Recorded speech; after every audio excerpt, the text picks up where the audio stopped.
अब देखो बच्चों, आज हम एक नई यूनिट स्टार्ट करेंगे और ये यूनिट है केमिकल बॉन्डिंग। ओके, तो देखो बच्चों, इस यूनिट के जो टॉपिक्स हैं like as types of chemical bonds, hybridisation, hydrogen bonding, dipole movement, resonance, molecular orbital theory etcetera, इन टॉपिक्स को हम शॉर्ट में डिस्कस करेंगे। इनसे रिलेटेड कौन कौन से इंपॉर्टेंट क्वेश्चंस हैं उनको हम डिस्कस करेंगे, क्योंकि इस यूनिट को मैं ऑलरेडी डिटेल में डिस्कस कर चुका हूं। उसमें मैंने एक एक पॉइंट को बिल्कुल डिटेल में समझाया है, लिखाया है। एक बार आप उस डिटेल यूनिट को अच्छी तरह समझें और फिर इस यूनिट को शॉर्ट में समझें। ऐसे में आप देखोगे ये यूनिट बिल्कुल क्लियर हो जाएगी। ओके, क्योंकि चाहे इनऑर्गेनिक हो चाहे ऑर्गेनिक, इनमें आप रिएक्शंस में चले जाएं, स्ट्रक्चर्स में चले जाएं, तो आप वहां पर देखोगे कि रिएक्शंस को अच्छी तरह समझना है, उनकी मैकेनिज्म को समझना है, मॉलिक्यूलर स्ट्रक्चर को समझना है, तो वहां पर केमिकल बॉन्डिंग की जरूरत होगी। इसलिए ये यूनिट पूरी केमिस्ट्री का बेस है और इस यूनिट को बहुत अच्छी तरह से समझना है। आपको एक एक पॉइंट क्लियर करना है, किसी प्रकार का कोई डाउट ना रहे। ओके, तो फिर स्टार्ट करते हैं और सबसे फर्स्ट हम यहां पर लेंगे केमिकल बॉन्ड्स। देखो बच्चों, जो केमिकल बॉन्ड्स हैं ये फोर्सेस हैं जो मॉलिक्यूल में जो एटम्स हैं, या हम कहें कि आयोनिक कंपाउंड है, क्रिस्टलाइन सॉलिड है, उनमें जो आयंस हैं अपोजिट चार्ज वाले, उनको होल्ड करने वाला, उनको बांध के रखने वाला फोर्स है।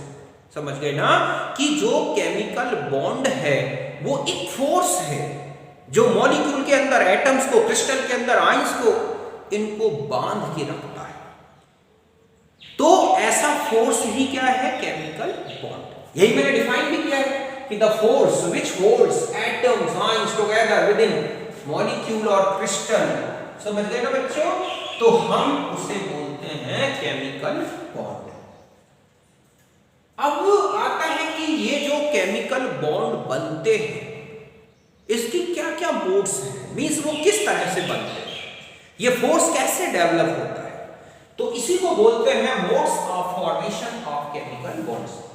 रासायनिक बंध बनने की जो विधाएं हैं, मोड्स हैं, वो कौन कौन सी हैं? तो देखो, आप देखोगे कि केमिकल जो बॉन्ड्स हैं, एक्चुअल में जो हम केमिकल बॉन्ड्स बोलते हैं, वो 3 टाइप से बनते हैं।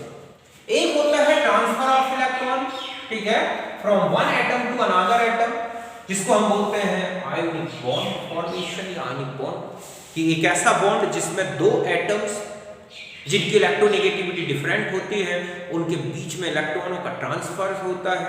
ये ट्रांसफर होने से प्लस माइनस आयंस बनते हैं, फिर उनके बीच में एक इलेक्ट्रोस्टैटिक अट्रैक्शन लगता है जिसे हम बोलते हैं आयोनिक बॉन्ड। तो एक तो ये है कि ट्रांसफर प्रोसेस से बनते हैं।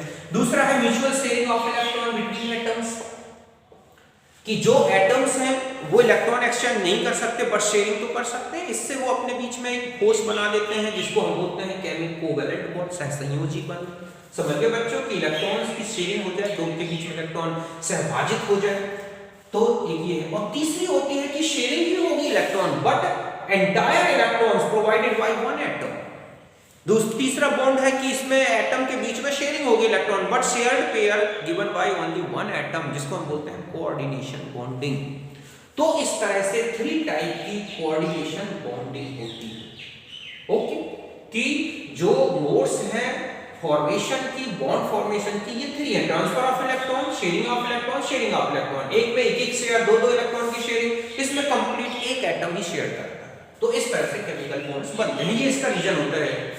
फिर आता है कि सॉरी, ये है इसकी मोड्स। अब आते हैं रीजन ऑफ बॉन्ड फॉर्मेशन, क्यों बनते हैं। तो हर एक सिस्टम, चाहे वो लिविंग सिस्टम हो या नॉन लिविंग सिस्टम हो, हर एक सिस्टम अपने आप को लोअर एनर्जी स्टेट में लाना चाहता है, क्योंकि जब एनर्जी बढ़ जाती है किसी की तो आप देखोगे वो उड़ने लगता है, बहुत ज्यादा अनस्टेबल हो जाता है, चाहे वो इंसान हो, चाहे जानवर हो, और चाहे फिर हम कहें नॉन लिविंग थिंग्स हो। तो जब तक बॉन्डिंग नहीं होती तब तक एटम अपनी हाई एनर्जी स्टेट में होता है, आयन हाई एनर्जी स्टेट में होता है। जैसे ही एक दूसरे से बंध गए तो एनर्जी कम हो जाती है। तो यही है पहला रीजन कि एटम और ion acquire minimum energy state in molecule. जैसे मॉलिक्यूल बना, जैसे हम कहें कि ये है H प्लस H मिलके क्या बन गया H2, तो इसमें plus energy 4 to 7 kilo joule पर मोल इतनी एनर्जी रिलीज होगी। तो ये जो H2 बना वो H से ज्यादा स्टेबल हुआ, तो ये ज्यादा स्टेबल स्टेट आ गई। एटम एक दूसरे से बन भी गए और स्टेबल हो गए, उनका एग्जिस्टेंस खराब नहीं होता, मतलब एटम तो अपने एग्जिस्ट रहेगा बट वो मॉलिक्यूलर स्टेट में आ गया। दूसरा होता है एटम और ion achieve inert gas configuration, कि अपने आप को इस तरह से बनाएगा, उसमें इलेक्ट्रॉन शेयरिंग करके ट्रांसफर करके कि उनके जो आउटर मोस्ट सेल है उसमें कितने इलेक्ट्रॉन्स हो जाएं 8। तो मैक्सिमम केसेस में, मतलब मैक्सिमम बॉन्ड फॉर्मेशन में यही दो रीजन लगते हैं जिनके कारण बॉन्डिंग होती है। या तो वो अपने आप को ज्यादा से ज्यादा स्टेबल स्टेट में लाना चाहते हैं, चाहे वो ऑक्टेट कंप्लीट हो या ना हो, और दूसरा है कि कुछ ऐसे हैं जो अपने आप को ऑक्टेट कंप्लीट करके इनर्ट बना लेते हैं। ये दो रीजन है जिसके कारण ही केमिकल बॉन्डिंग होती है, और इस तरह से ये मोड्स हैं जहां केमिकल बॉन्डिंग होती है, और ये है केमिकल बॉन्ड का डेफिनेशन, इसको नोट करें।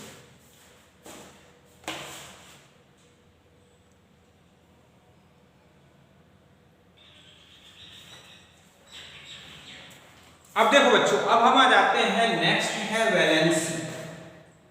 पूरी यूनिट में सबसे ज्यादा यूज होने वाला टर्म है वैलेंसी। तो वैलेंसी तो जनरली मैं आपको पहले ही बता चुका हूं, valency is the combining power of atom in molecule. किसी भी मॉलिक्यूल में जो एटम है उसकी क्या कॉम्बिनेशन पावर है, वो कितने एटम से कंबाइन हो सकता है, कितने बॉन्ड्स बना सकता है, वही उसकी वैलेंसी। सीधा सा जैसे हमारे दो हाथ हैं तो हम कहेंगे हमारी दो वैलेंसी है, एक हाथ काट दें एक रह जाए तो एक हो जाएगी बैलेंस। तो सीधा है कि किसी की कंबाइनिंग पावर, किसी एटम की कंबाइनिंग पावर ही उसकी क्या है, वैलेंसी। अब ये कंबाइनिंग पावर टू टाइप से होती है, एक तो होती है इलेक्ट्रोवैलेंसी, विद्युत संयोजकता। तो ये आयोनिक बॉन्ड फॉर्मेशन में दिखती है, किसमें वो दिखती है, ये आयोनिक बॉन्ड फॉर्मेशन में, कि total number of electrons gained or lost by atom during the formation of ionic bond।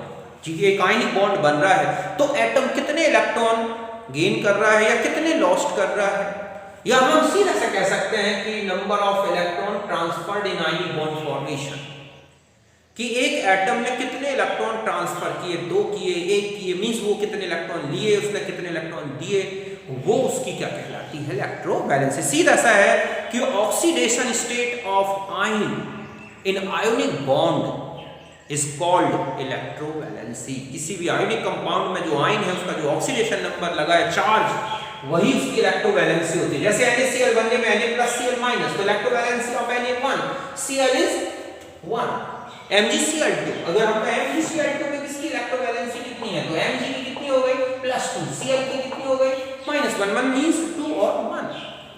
Okay, यहां तक बात समझ गए। फिर हम आ जाते हैं covalency.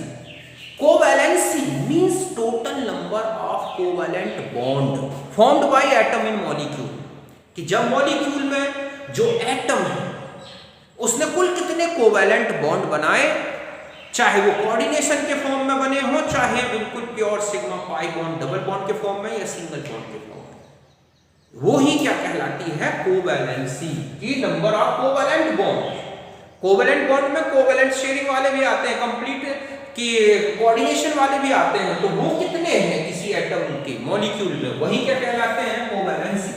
Maximum covalency equals to the number of valence electron in outer most shell. किसी भी एलिमेंट की मैक्सिमम कितनी हो सकती है, कि मैक्सिमम कोवैलेंसी, ठीक है, of atom can be equals to the valency electron in outer most shell, और मिनिमम हो सकती है total number of unpaired electron in outer most shell. देखो कैसे, थर्ड ब्लॉक में चले जाए हम, या हम कहें कि थर्ड ग्रुप में, पी ब्लॉक में, तो यहां पर आप NH2Np1 बोरॉन जो ग्रुप है, तो NH2Np टोटल है 3, तो मैक्सिमम कितनी मिलती है आपको 3, BCl3 AlCl3 इस तरह से बनता है, और मिनिमम आपको देखोगे TiL भी बनता है जिसमें 1 दिखती है।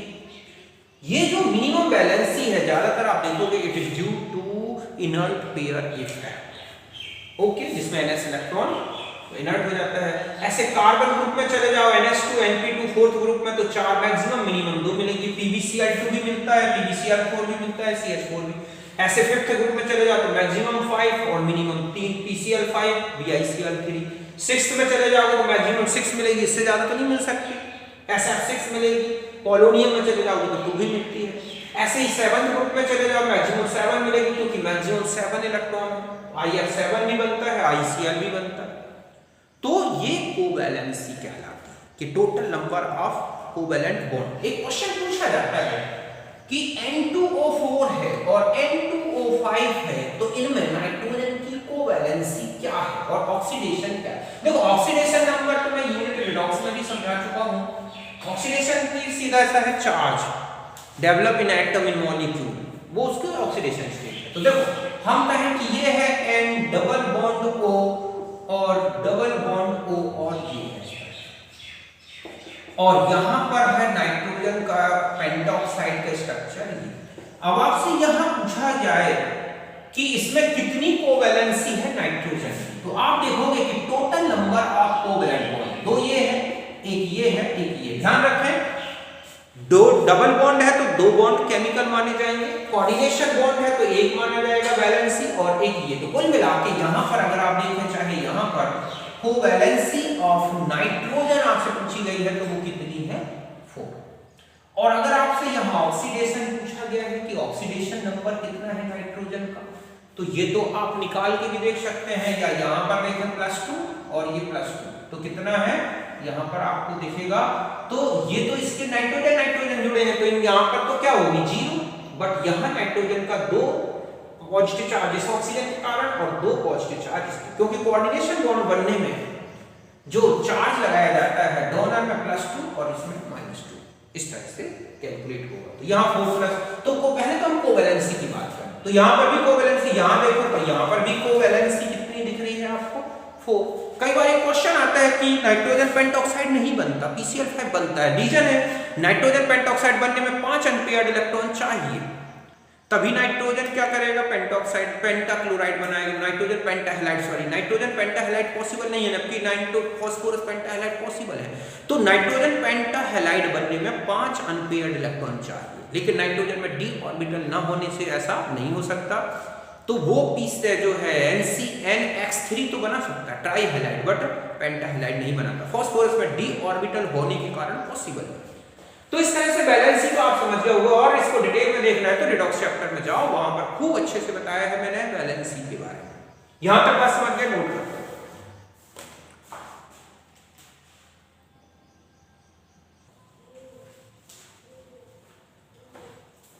अब देखो बच्चों, अब हम आ जाते हैं नेक्स्ट टॉपिक पर, और ये है types of chemical bonds.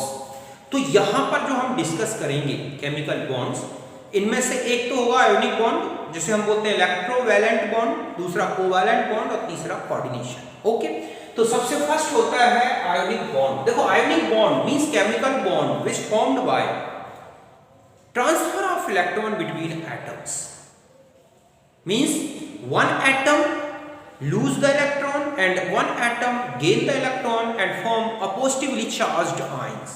Then electrostatic attraction arises between a positively charged ions. एक ऐसा केमिकल बॉन्ड जो 2 एटम के बीच में किससे बनता है बच्चों, ट्रांसफर ऑफ इलेक्ट्रॉन से, तो हम उसे क्या बोलते हैं आयोनिक बॉन्ड। इसमें एक एटम इलेक्ट्रॉन लूज करता है मींस डोनेट करता है, दूसरा एटम इलेक्ट्रॉन एक्सेप्ट करता है मींस गेन करता है। तो जो डोनेट कर रहा है वो कैटाइन में बदल गया, जो एक्सेप्ट कर रहा है वो एनाइन में बदल गया, और इस तरह से अपोजिट चार्ज वाले जब आयंस एक दूसरे के पास आते हैं तो उनके बीच में एक अट्रैक्शन लगता है, और इसी अट्रैक्शन को हम क्या बोलते हैं ionic bond. Like as Na और Cl, तो Na+ और Cl- बन गए, क्यों, क्योंकि Na के पास 287 और इसका 287, तो सॉरी 281। सोडियम में कितने इलेक्ट्रॉन है 281, क्लोरीन में कितना है 287, तो इलेक्ट्रॉन सोडियम से ट्रांसफर होकर कहां आ गया क्लोरीन में, तो ये Na+ बन गया और ये क्लोराइड आयन बन गया। अब ये अपोजिट चार्ज होने से इनके बीच में एक अट्रैक्शन लगेगा फोर्स, वही आयोनिक बॉन्ड है। ऐसे ही MgCl2 की बात करें तो Mg + Cl2 मिलकर MgCl2 बनाते हैं, तो यहाँ 2+, यहाँ 1-, इसके पास इलेक्ट्रॉनिक कॉन्फ़िगरेशन कितना है 282 और यहाँ कितना है 287। तो इस तरह से 2 क्लोरीन में एक इलेक्ट्रॉन ट्रांसफर हो गया और 2 क्लोराइड आयन बन गए। तो ऐसे तो बहुत सारे एग्जांपल्स। अब आता है कि आप कैसे पहचानें कि ये आयनिक कंपाउंड है या कोवेलेंट। तो पहला पॉइंट तो ये ध्यान रखना है कि जितने भी सॉल्ट्स हैं, चाहे किसी भी ब्लॉक के एलिमेंट का हो, चाहे डी ब्लॉक हो, एस ब्लॉक हो, पी ब्लॉक हो, जितने भी सॉल्ट्स होते हैं वो सब आयोनिक कंपाउंड है। क्यों? क्योंकि ये रेडिकल्स में ब्रेक होते हैं, प्लस और माइनस साइन में ब्रेक हो जाते हैं वाटर में।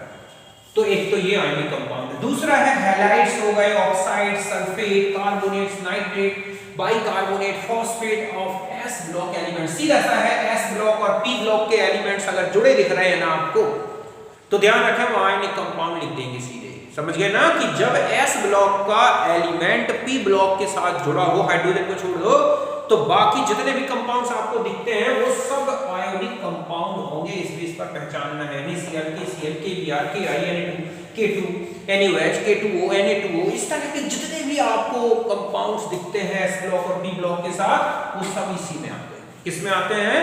आयोनिक कंपाउंड्स में। कुछ एक्सेप्शन मिल जाएंगे बट ये मैक्सिमम इसी में पहचानना होता है। फिर आता है compounds of D block elements in lower oxidation state. अगर डी ब्लॉक के एलिमेंट्स +1 या +2 या मैक्सिमम +3, अगर इस स्टेट तक के कंपाउंड्स बनाते हैं तो उनमें आयोनिक नेचर ज्यादा होता है। समझ गए ना? जैसे कि आपने देखा है MnCl2, CrCl2, MnO, ZnO, NiCl2, ZnCl2, इस तरह के बहुत सारे एग्जांपल हैं। तो लोअर ऑक्सीडेशन स्टेट +1 या +2 जिसमें डी ब्लॉक के केवल NS2 इलेक्ट्रॉन यूज हुए हों, वहां पर आयोनिक बॉन्ड होता है और वहां पर कंपाउंड क्या बनता है? Ionic compound. तो इस बेस पर भी पहचान सकते हैं। तो ये तो था आयोनिक बॉन्ड पहचानना, आयोनिक कंपाउंड पहचानना होता क्या है वो मैंने आपको बताया।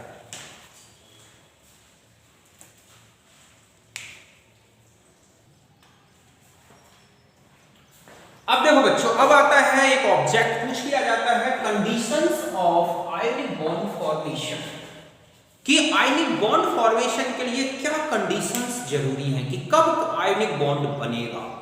तो देखो, ionic bond formation is due to transfer of electron. इसमें ट्रांसफर होता है, वन एटम इज, ठीक है, lose the electron and another gain the electron.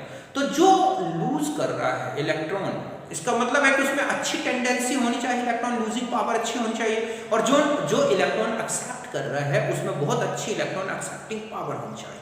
तो ये 2 पॉइंट याद रखने हैं। पहला है कि लोअर वैल्यू ऑफ, ठीक है, ionisation potency, ionisation energy of element which form cation.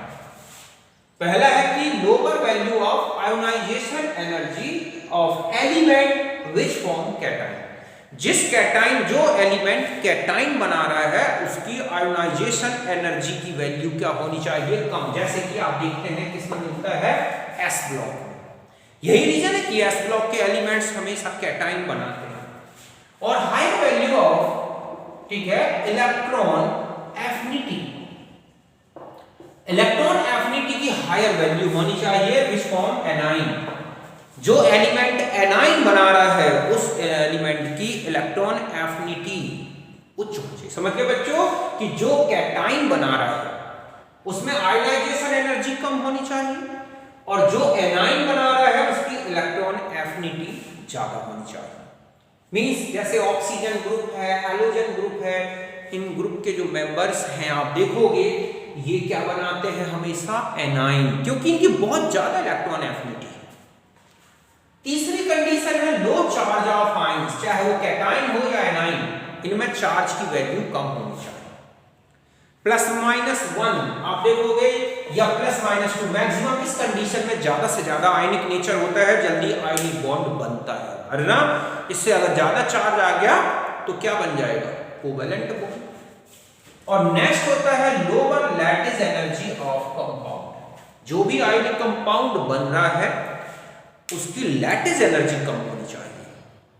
और लैटिस एनर्जी कब कम होगी? जब आयंस के बीच में अट्रैक्शन कम हो, चार्ज कम हो। तो जब अट्रैक्शन कम होगा तो प्लस साइन एक साथ रहें तो आयनिक है। अगर उनमें किसी प्रकार का अट्रैक्शन ज्यादा आ गया तो शेयरिंग हो जाएगी इलेक्ट्रॉन्स की, और वहां पर क्या आ जाएगा? कोवेलेंट बॉन्ड का नेचर। वो हम फाजान्स रूल में देखेंगे। तो ये कंडीशंस हैं जब आयनिक बॉन्ड में ज्यादा से ज्यादा आयनिक नेचर होगा, कंपाउंड आयनिक बनेगा। अब आता है ऑर्डर ऑफ आयनिक नेचर। बहुत क्वेश्चन पूछे जाते हैं इसमें कि कंपाउंड में आयनिक नेचर का ऑर्डर क्या होगा। अगर हमें आयनिक नेचर का ऑर्डर सही ढंग से पता हो जाए तो आप melting point, boiling point, thermal stability, solubility, reactivity ये बता सकते हैं।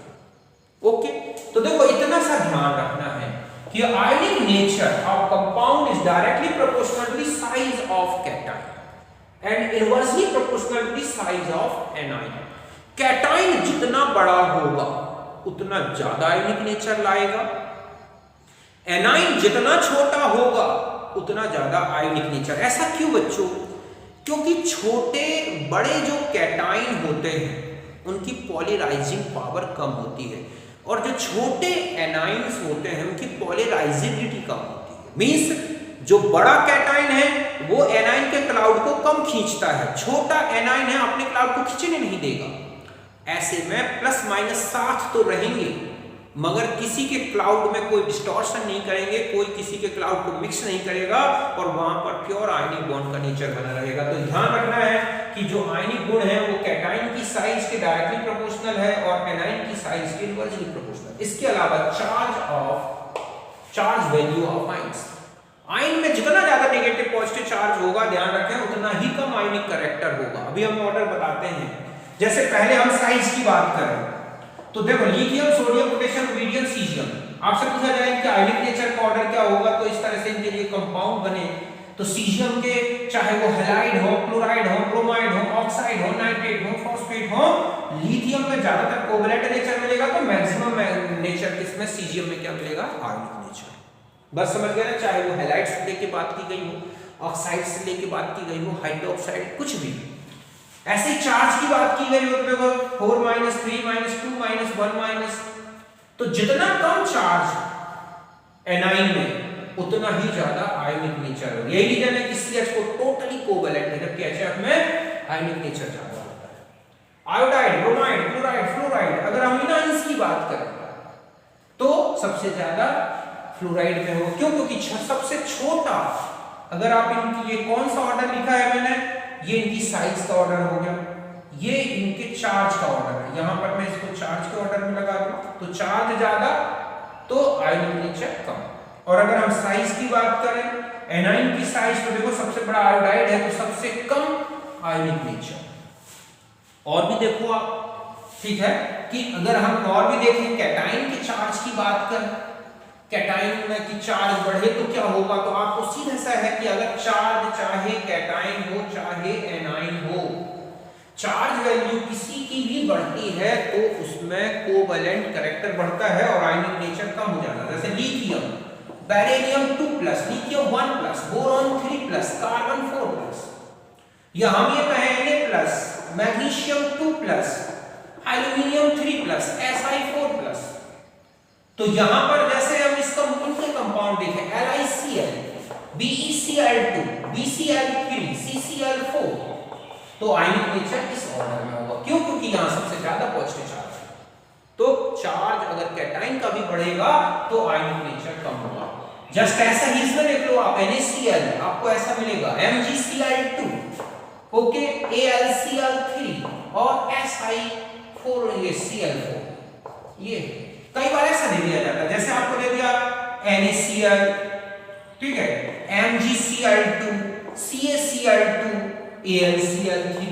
वो पूछता है कि बताएं इसमें आयनिक नेचर का ऑर्डर क्या होगा। तो सबसे पहले ये देखें कि सबसे कम चार्ज कहां पे है, यहां पर है, तो आप लिखेंगे NaCl सबसे ज्यादा आयनिक नेचर। अब इन दोनों में देखो, यहां पर दोनों के कैटाइन का चार्ज सेम है एनाइन का, लेकिन साइज का डिफरेंट है। साइज बड़ी मतलब CaCl2, फिर आ जाएगा MgCl और फिर सबसे लास्ट में क्या आ जाएगा AlCl3। क्यों? क्योंकि वहां पर 3+ और 3- आ गया।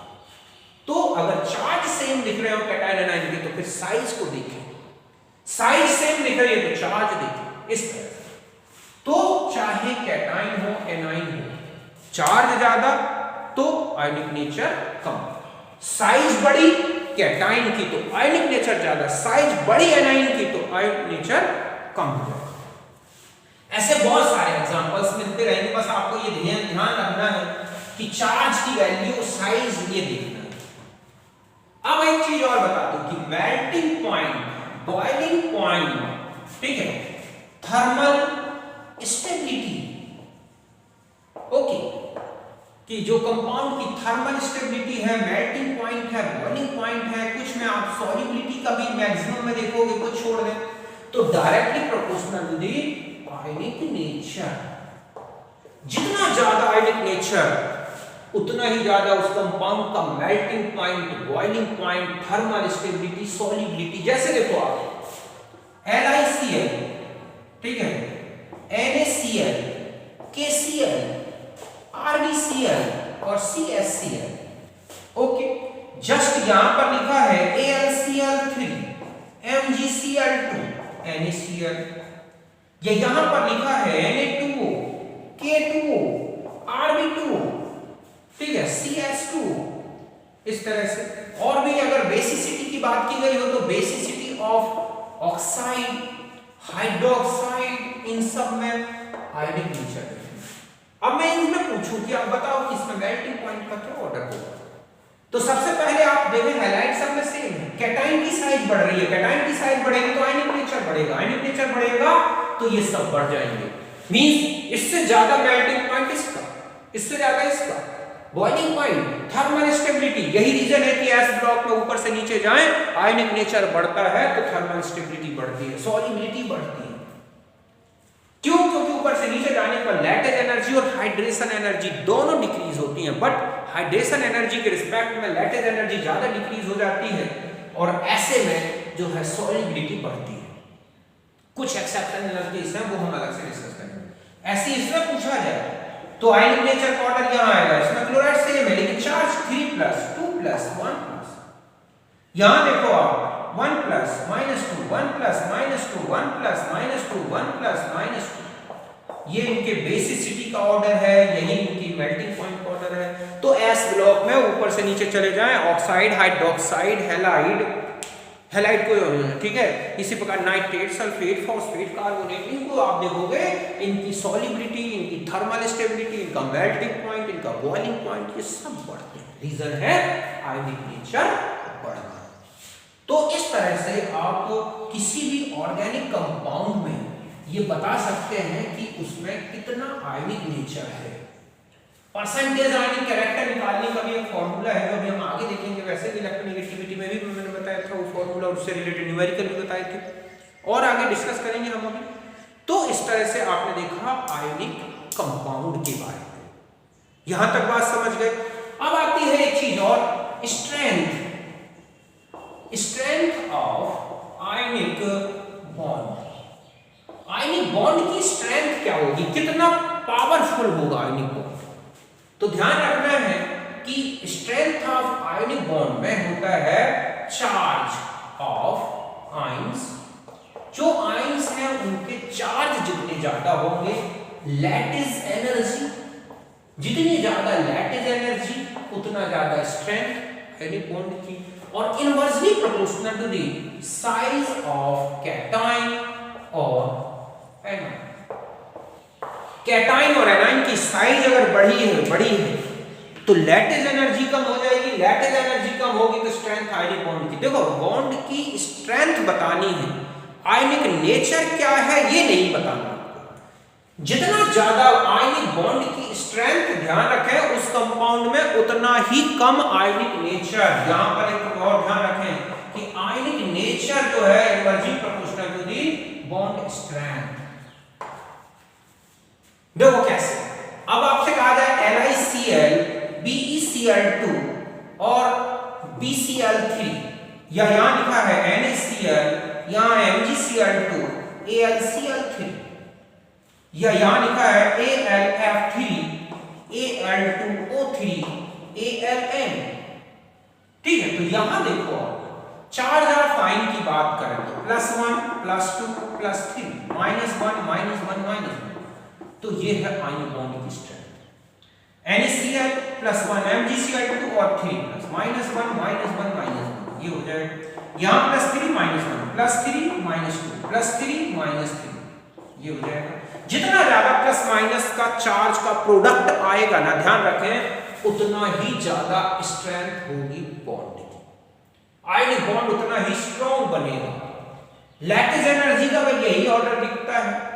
साइज की बात कर दी मैंने अभी आपसे कि यहां पर लिखा था LiCl, ठीक है, NaCl, KCl, RbCl, CsCl। तो सबसे ज्यादा स्ट्रॉन्ग आयनिक बॉन्ड किसमें बनेगा? इसमें।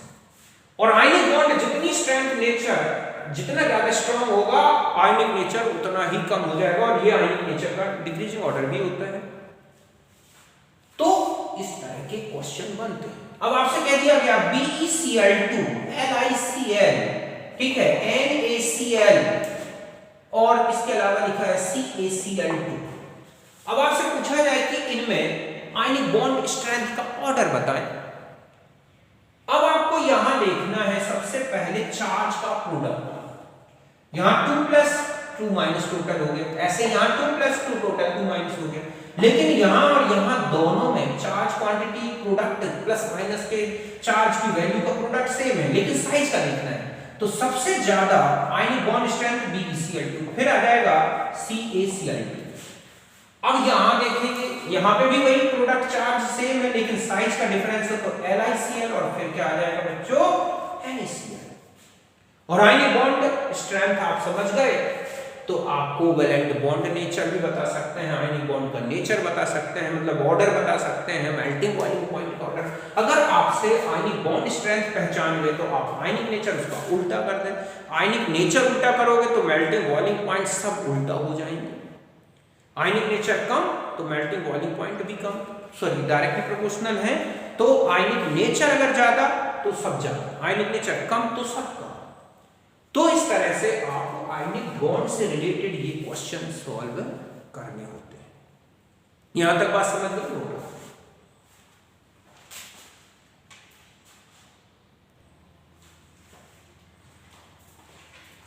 अब देखो बच्चों, अगर आयोनिक कंपाउंड के कैरेक्टरिस्टिक्स की बात की जाए तो आयोनिक कंपाउंड के जो लक्षण हैं, कैरेक्टरिस्टिक्स हैं, पहला होते हैं कलरलेस क्रिस्टलाइन सॉलिड्स।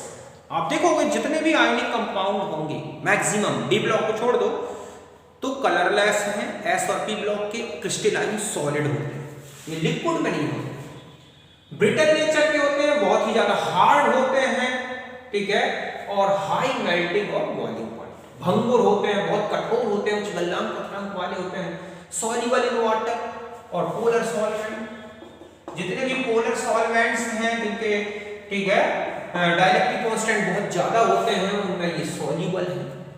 इसके अलावा आप देखोगे poor conductor of electricity in solid state, ये ठोस अवस्था में सॉलिड स्टेट में कंडक्शन नहीं करते इलेक्ट्रिसिटी का, बट अगर इन्हें डिसॉल्व कर दिया जाए, पिघला दिया जाए, सॉल्यूशन बना दिया जाए, तो ये गुड कंडक्टर ऑफ इलेक्ट्रिसिटी, विद्युत के अच्छे चालक हैं।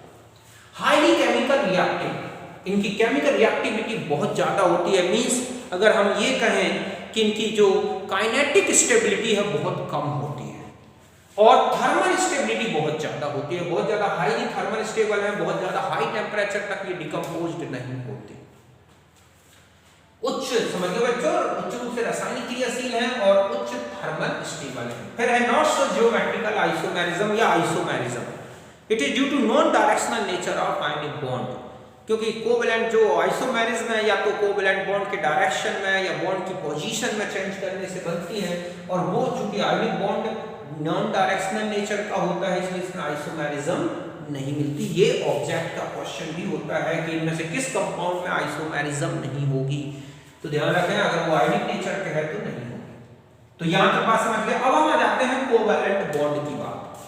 तो देखो बच्चों, covalent bond, the bond formed by the mutual sharing of electrons between atoms. जब एटम्स भी इलेक्ट्रॉन की शेयरिंग करते हैं, सहभाजन करते हैं, तो बनता है कोवैलेंट बॉन्ड। एक एक इलेक्ट्रॉन का सहभाजन हो जाए सिंगल, तो बनता है सिंगल बॉन्ड, जैसे लाइक एज हैलोजन्स में, ठीक है। दो इलेक्ट्रॉनों का अगर हो जाता है सहभाजन, शेयरिंग होती है, तो डबल बॉन्ड बनता है, लाइक एज ऑक्सीजन है, या फिर हम देखेंगे एल्कीन्स हो गए, इनमें डबल बॉन्ड बनता है। जब इस तरह से 3 इलेक्ट्रॉन्स की शेयरिंग होती है तो ट्रिपल बॉन्ड बन जाता है, like as nitrogen and triple bond N। तो इस तरह से आयनिक बॉन्ड कोवैलेंट बॉन्ड बनते हैं, जो कि single bond, double bond means number of bonds के बेस पर आपने देखा कि कोवैलेंट बॉन्ड्स कितने टाइप्स में हो सकते हैं, 3 टाइप्स।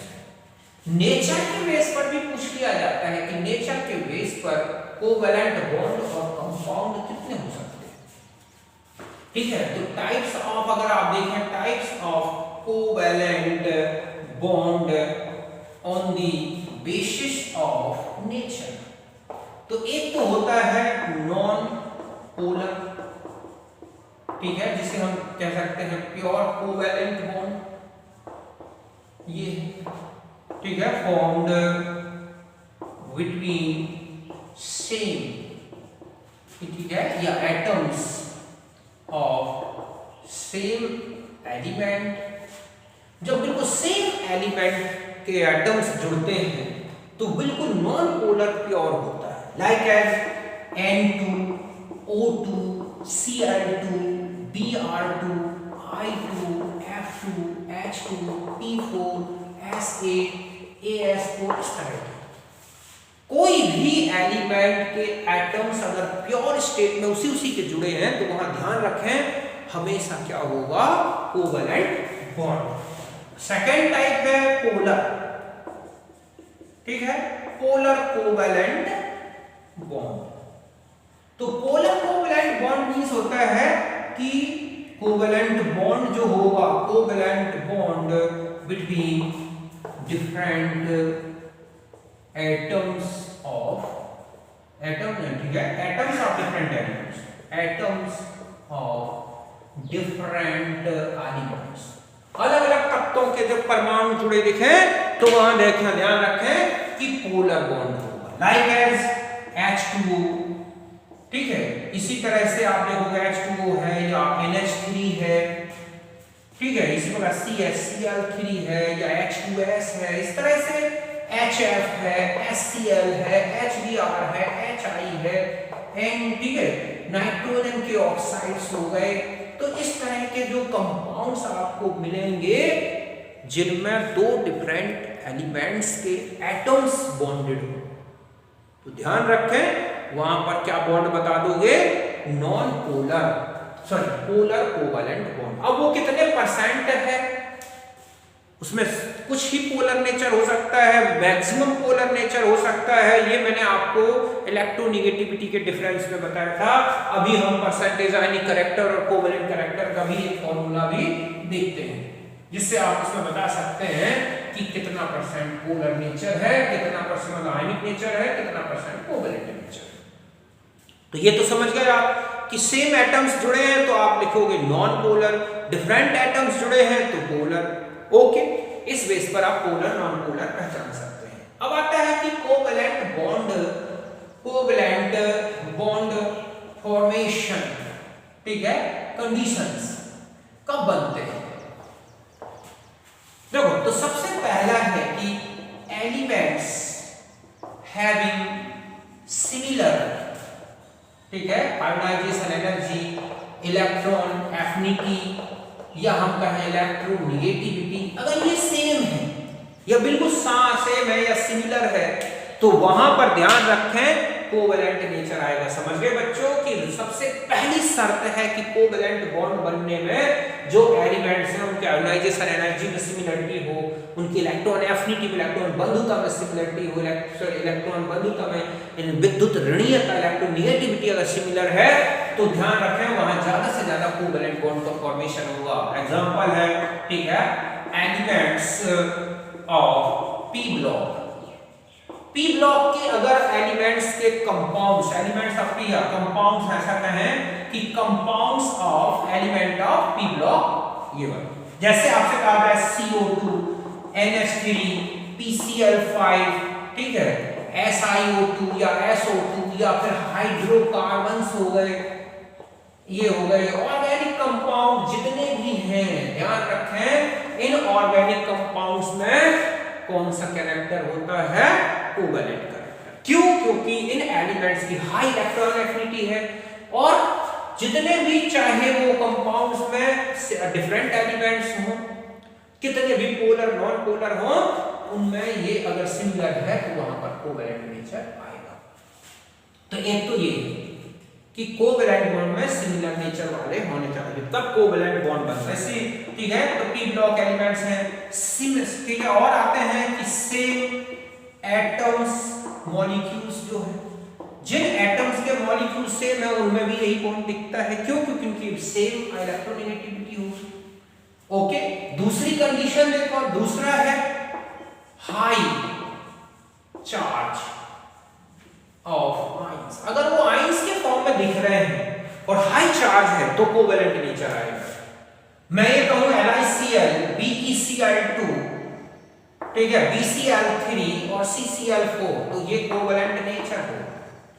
पॉजिटिव चार्ज ज्यादा तो कोवेलेंट नेचर, तो जितना ज्यादा पॉजिटिव चार्ज, तो कंडीशन में है कि पॉजिटिव चार्ज ज्यादा होना चाहिए, हाई चार्ज होना चाहिए, चाहे कैटायन हो चाहे नॉन, चार्ज ज्यादा होना चाहिए, तो कोवेलेंट बॉन्ड फॉर्मेशन की कंडीशन।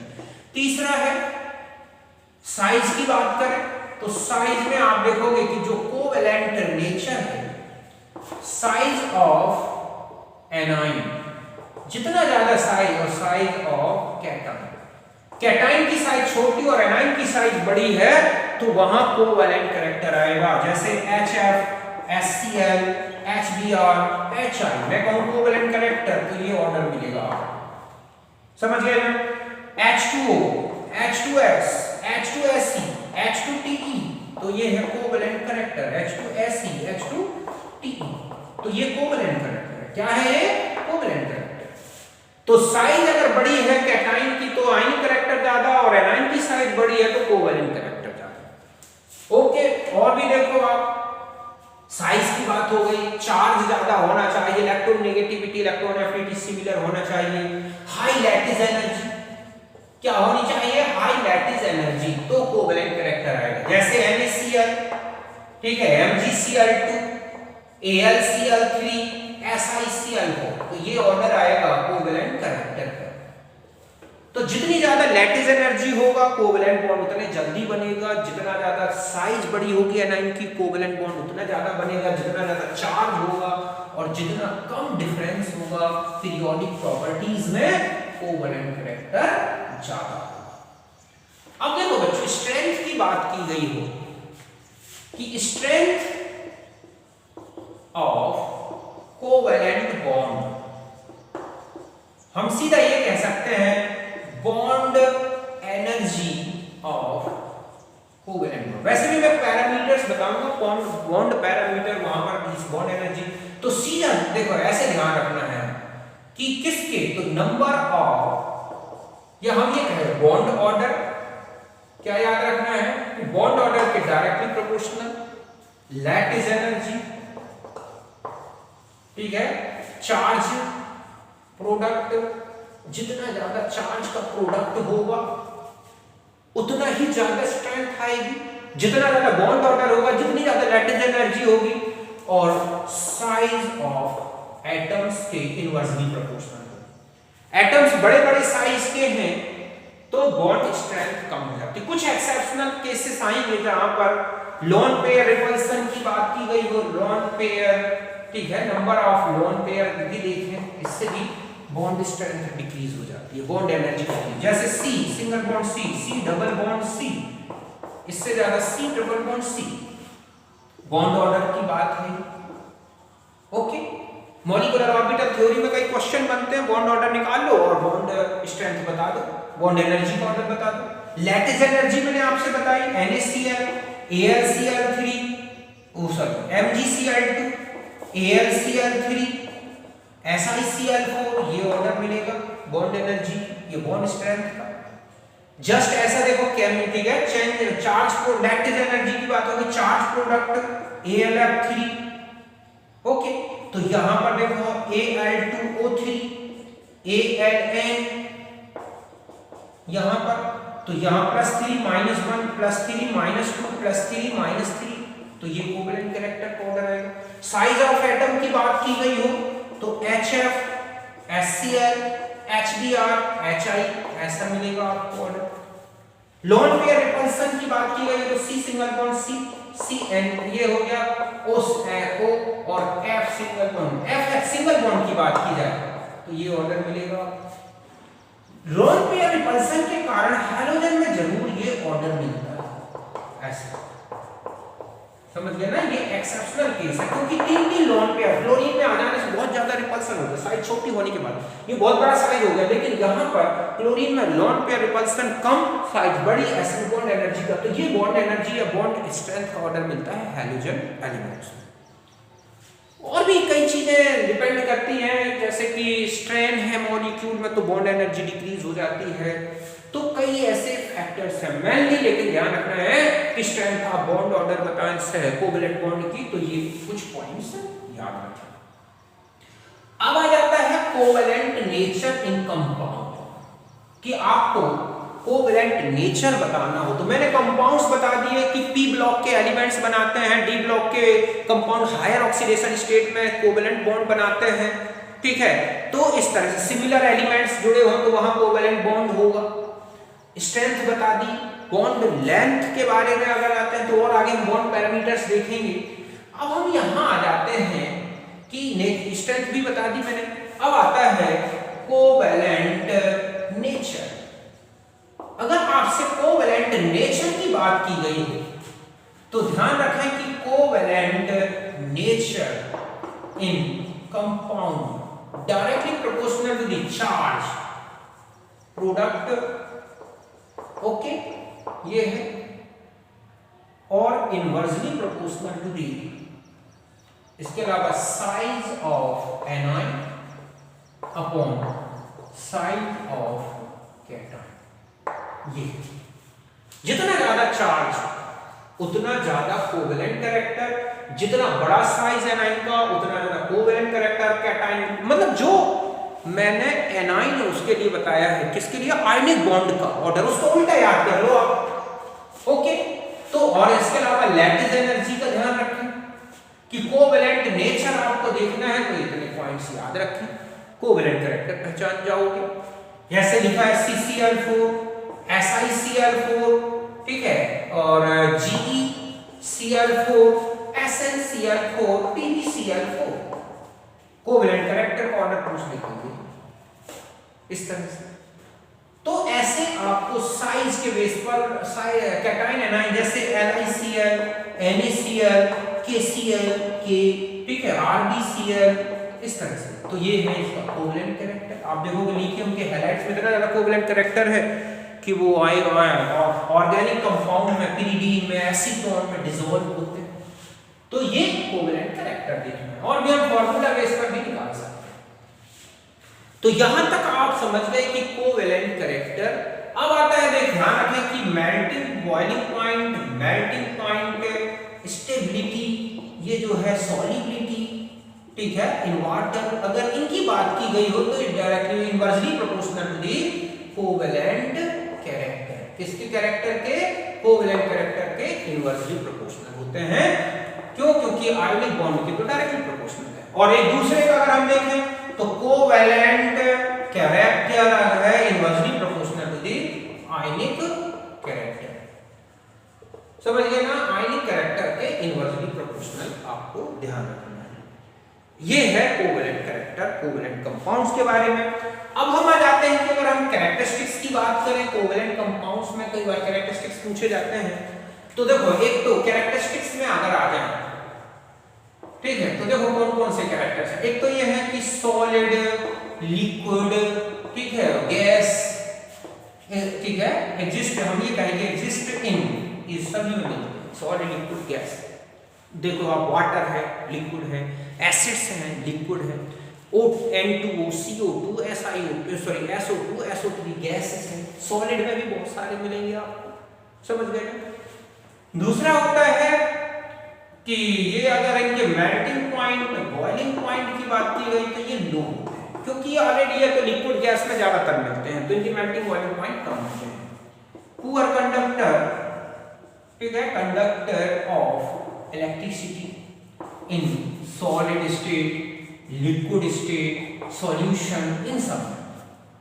समझ गए ना? क्योंकि ये बहुत कम आयोनाइज, अगर कुछ है, ध्यान रखें कि कुछ एक्सेप्शनल हैं, जैसे कि पोलर कंपाउंड्स। पोलर कंपाउंड में जैसे कि एसिड्स हैं, हाइड्रो एसिड्स हो गए, ठीक है, ऑक्सी एसिड्स हो गए, ये कुछ ऐसे हैं जो पोलर होते हैं और वाटर में अगर सॉल्युबल हैं और आयोनाइज्ड हो सकते हैं, तो फिर वो एक अच्छे कंडक्टर भी होते हैं। तो ये गुड कंडक्टर हैं जब ये पोलर वाले compounds. Show isomerism due to, ठीक है, directional nature of bond. Bond directional है इसलिए इसमें सभी आइसोमेरिज्म मिलती है। केमिकली लेस केमिकल रिएक्टिव, समझ गए ना? इनकी रिएक्टिविटी कम होती है। हम ऑयल है, फैट है, इनको हम स्किन में लगा सकते हैं, तो ये कम केमिकली रिएक्टिव होते हैं। गिव्स, ठीक है, मॉलिक्यूलर रिएक्शंस, इनमें मॉलिक्यूलर रिएक्शन होती हैं विद स्लो रेट, ठीक है, मतलब है कि केमिकली लेस रिएक्टिव है, तो फास्ट रिएक्शन ना देके स्लो रिएक्शंस देते हैं। तो इस तरह से इनमें कुछ कोवेलेंट कैरेक्टर, मतलब ये कैरेक्टरिस्टिक्स होते हैं। ओके, तो यहां तक नोट करें।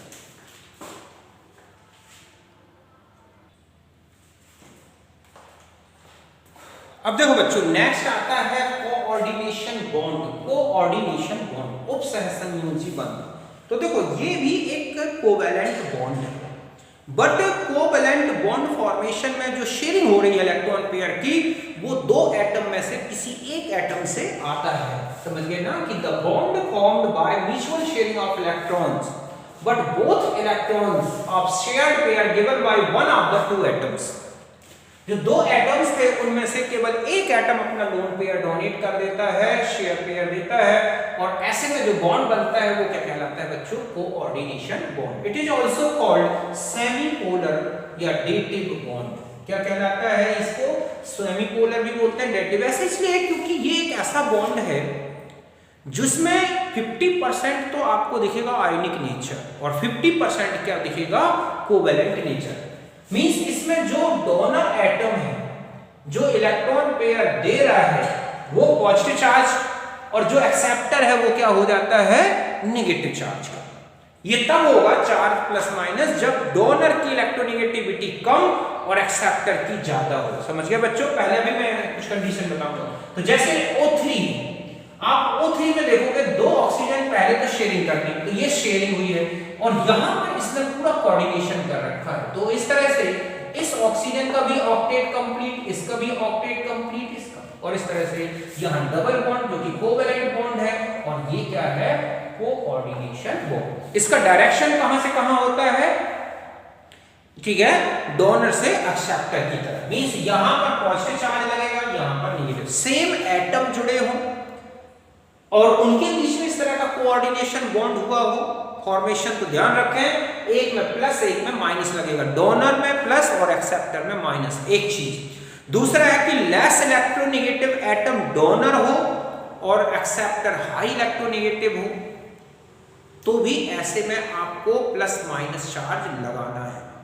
लेकिन इसका उल्टा हो गया हो कि जो एक्सेप्टर है उसकी इलेक्ट्रोनेगेटिविटी ज्यादा और डोनर की, जो एक्सेप्टर है उसकी इलेक्ट्रोनेगेटिविटी कम और डोनर की ज्यादा हो, तो ध्यान रखें वहां पर कोई चार्ज हम नहीं लगाते, वहां ऑक्सीडेशन नंबर दोनों एटम का उस बॉन्ड के रिस्पेक्ट में 0 मानते हैं। जैसे C डबल बॉन्ड O, अब इस ऑक्सीजन ने अपना लोन पेयर दे दिया, तो हम यहाँ माइनस नहीं लगाएंगे, ना ही हम यहाँ प्लस लगाएंगे।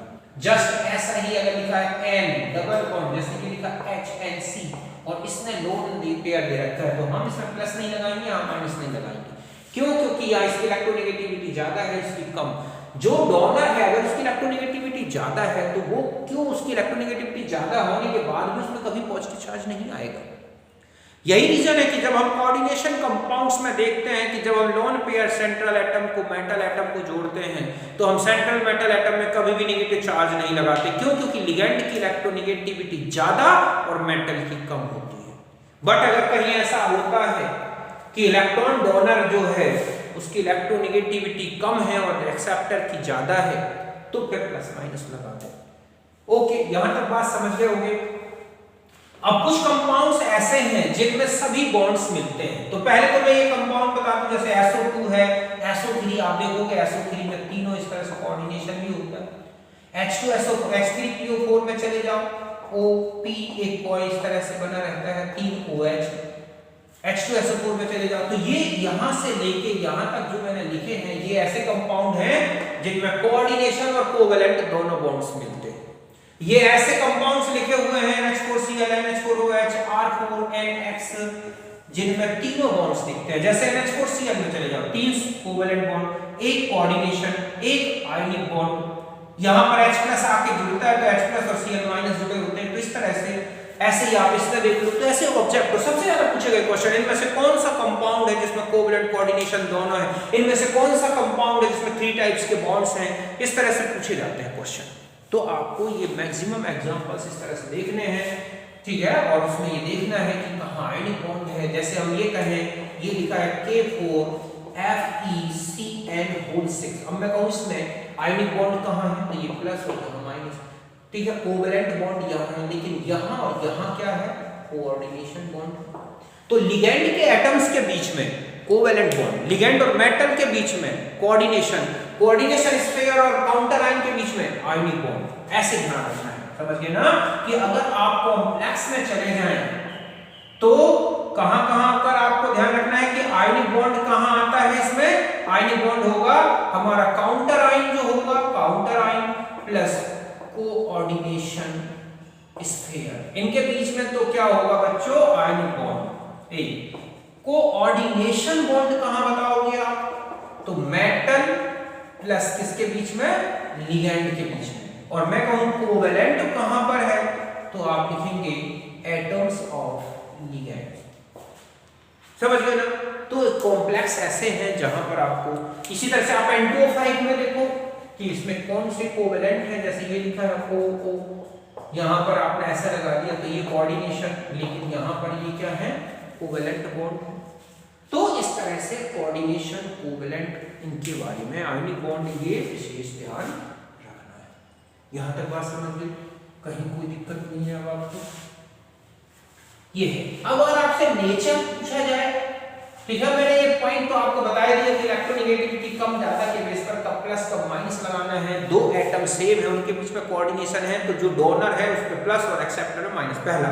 दूसरा, इलेक्ट्रोनेगेटिविटी के बेस पर देखें, लेस इलेक्ट्रोनेगेटिव अगर डोनर है तो उसमें प्लस लगाएं और एक्सेप्टर में माइनस। जैसे आप लगाते हैं यहां पर, ये है ऐसे, ठीक है, तो यहां माइनस पे प्लस माना जाएगा, ये प्लस ये माइनस हो गया इस तरह से। ओके, इनका फॉर्मल चार्ज है। ये क्या है, फॉर्मल चार्ज, ना कि इनकी ऑक्सीडेशन नंबर। ध्यान रखें, फॉर्मल चार्ज की बात की गई है। उल्टा रखें तो फॉर्मल चार्ज 0 रखें दोनों एटम का। मींस अगर हाई इलेक्ट्रोनेगेटिव डोनर है और एक्सेप्टर लेस इलेक्ट्रोनेगेटिव है तो फॉर्मल चार्ज नहीं लगाया जाता। यहां तक बात समझ गए। कैरेक्टरिस्टिक्स की बात कर दी गई हो आपसे, तो कैरेक्टरिस्टिक्स में अगर आपसे बात की गई हो तो ध्यान से देखें कि जो कोऑर्डिनेशन कंपाउंड है वो सॉलिड, लिक्विड, गैस सभी स्टेट में मिलते हैं। इनकी जो फिजिकल और केमिकल नेचर है ना बच्चों, वो आयनिक बॉन्ड और कोवैलेंट बॉन्ड के बीच का है। जैसे मेल्टिंग बॉइलिंग पॉइंट में देखोगे तो ये आयनिक बॉन्ड से तो कम, लेकिन कोवैलेंट बॉन्ड से ज्यादा मेल्टिंग बॉइलिंग पॉइंट रखते हैं। ये वाटर सॉल्युबल भी है, नॉन पोलर सॉल्वेंट में भी सॉल्युबल है, नॉन पोलर में भी सॉल्युबल है। इनमें भी आइसोमेरिज्म मिलता है। ये भी इलेक्ट्रिसिटी के बैड कंडक्टर है, समझ गए ना, रिएक्टिविटी में कम होते हैं। तो इस तरह से, लेकिन दोनों के बीच की रिएक्टिविटी, तो ये कोऑर्डिनेशन। तो इसमें ना एग्जांपल आता है, आपको कोई एक कंपाउंड दे रखा है, इनमें किस में कोऑर्डिनेशन बॉन्ड है इनमें, तो वो स्ट्रक्चर अगर आपको पता है तो बहुत इजी कोई समझ सकते हैं। यहां तक बात समझ गए आप, यहां तक। अब हम आगे देखते हैं, बताते हैं कुछ और पॉइंट्स।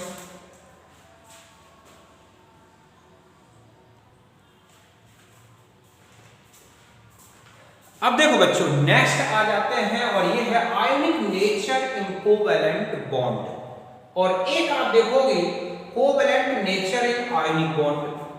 तो पहले हम ये देखेंगे ionic nature in covalent bond. तो आपको ये फॉर्मूला याद रखना है कि percentage ionic character is equal to 16 XA - XB plus 3.5 XA - XB।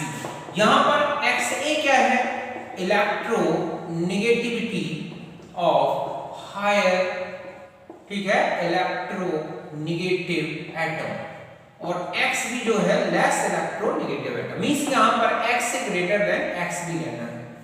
उच्च ऋण विद्युता वाले परमाणु की ऋण विद्युता, कम ऋण विद्युतीय परमाणु की ऋण विद्युता। और ये क्वेश्चन मैंने आपको पीरियोडिक टेबल में विद न्यूमेरिकल सॉल्यूशन बताया है।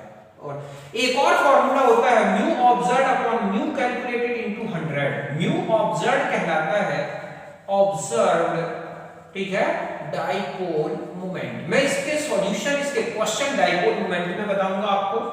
म्यू कैलकुलेटेड, ठीक है, ये कहलाता है कैलकुलेटेड और डाइपोल मोमेंट। मतलब है जब 100% आयोनाइज्ड हो मॉलिक्यूल तब उस समय क्या हो सकता है, डाइपोल मोमेंट। और जब वो किस कंडीशन में कितना आयोनाइज्ड है, कितना हो सकता है, इनका रेशियो निकालें तो वो आ जाएगा इसका परसेंटेज आयनिक कैरेक्टर, कि 100% में से कितना परसेंट आयोनाइज्ड है। ये तो हो गई किसकी बात, आयनिक नेचर इन कोवेलेंट बॉन्ड। फिर आता है covalent nature in ionic compound. तो एक पोलराइजेशन दिया गया है जिसको बोलते हैं फाजान्स रूल। पोलराइजेशन मींस होता है distortion in shape of anion by cation, कि एनाइन जो है गोल होता है, ठीक है, जब उसके पास कैटाइन पहुंचता है और आयनिक बॉन्ड फॉर्मेशन के बाद जब एनाइन कैटाइन जो है एनाइन के जो शेप है उसको डिस्टॉर्टेड कर देता है। हम ये कहें कि ये है एनाइन इस तरह से, ठीक है, सिमेट्रिकल है, सिमेट्रिकल एनाइन, प्लस ये है कैटाइन, ओके, जिसके चारों तरफ पॉजिटिव चार्ज, मतलब ये है कैटाइन।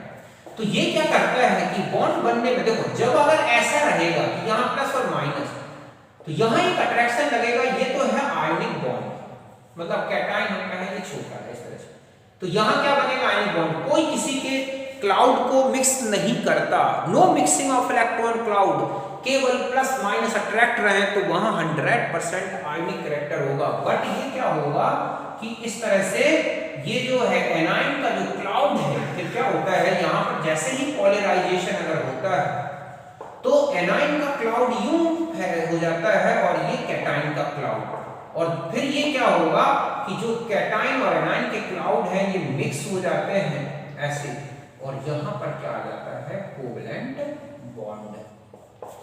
समझ गए ना कि एनाइन के क्लाउड को जो है किसने डिस्टॉर्टेड कर दिया, कैटाइन ने, और वो मिक्स हो गए इलेक्ट्रॉनिक क्लाउड। तो जैसे ही क्लाउड मिक्स हुए, हम जानते हैं इलेक्ट्रॉनिक क्लाउड मिक्स होंगे तो वहां पर क्या आ जाएगा, कोवेलेंट नेचर।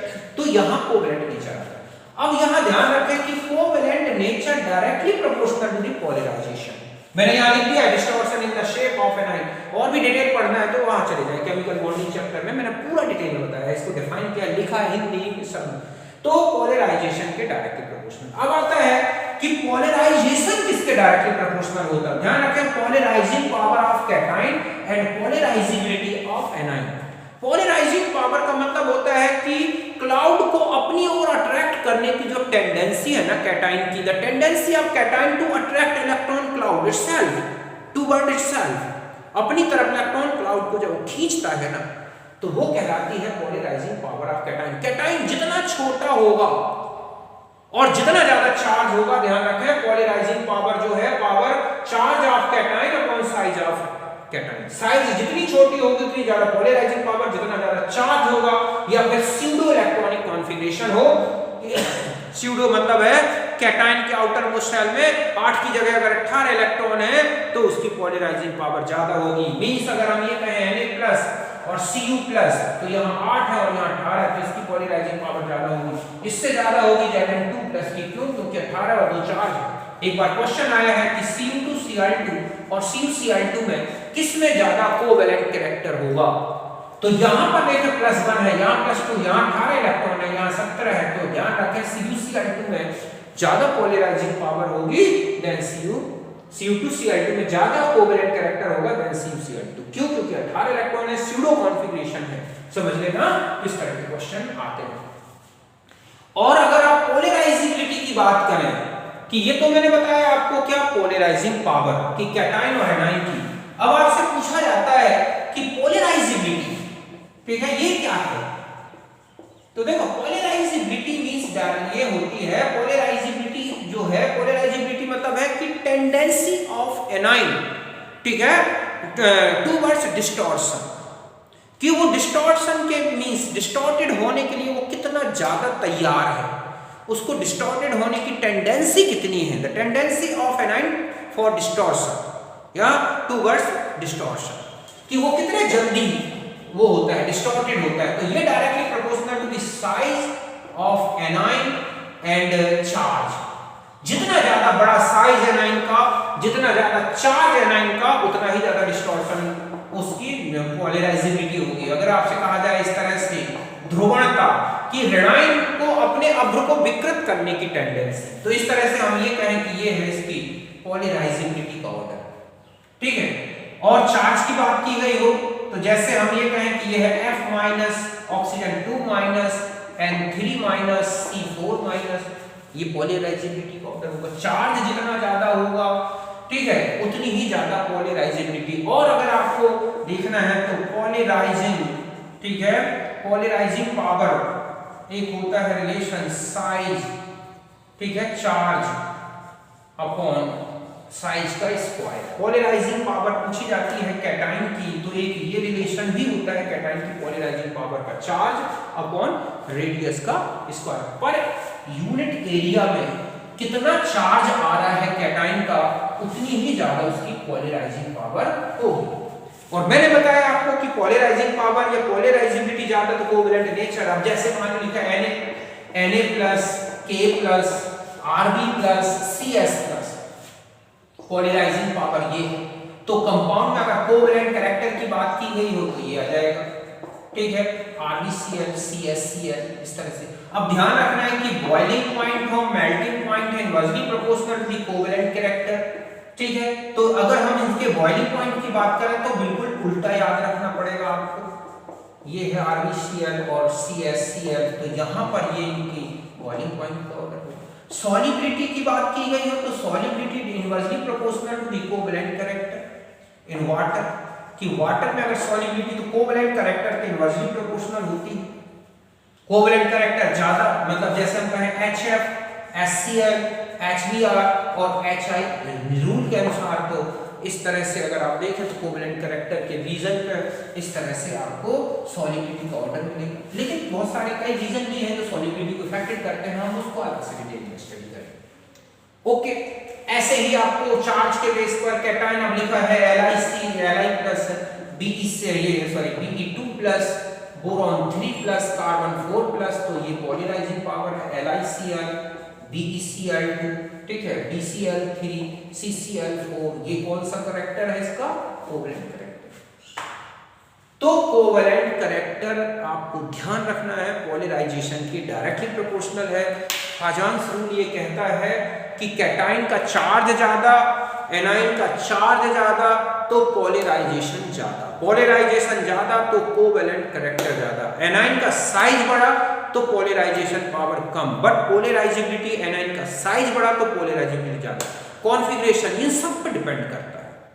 और वैसे भी मैंने आपको आयनिक नेचर, कोवेलेंट नेचर वैसे ही बता चुका हूं, बिल्कुल वही ऑर्डर तो ये बताता है, इसी बेस पर मेल्टिंग पॉइंट और बॉइलिंग पॉइंट बताना है। ओके, तो यहां तक हमने अभी केमिकल बॉन्डिंग के बारे में देखा।